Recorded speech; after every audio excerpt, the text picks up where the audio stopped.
Karpytis prie svečių vartų, jau penktasis Nerėlišas į vartininko aikštelės, įėtė Kamulio Vandersaras ir fiksuoja pražangą prieš jį Bilas Daudas.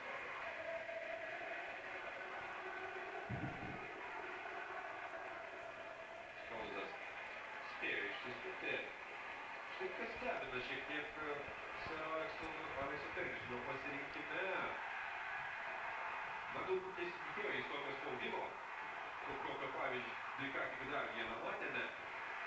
Ir pasirinko tokią, patyrusią, aišku, bet ne pirmos jaunystės saugų grandinės. Šiandien aikštėje ir Skauzas, ir Gigsas, ir taip pat Michaelas Kerikas, kurio tikrai jaunuoliu nepavadinsi, 29 metų Michaelui Kerikui. Ir tik Nagi šiek tiek išsiskiria iš savo partnerių saugų grandyje ir,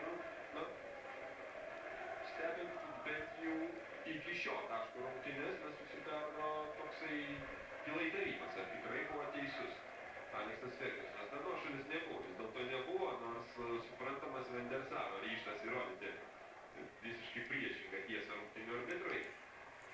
Fantastika, kiek kartų gali kalbėti šį epizodą režisieriai, po daugiau nuostabos kelia šis epizodas ir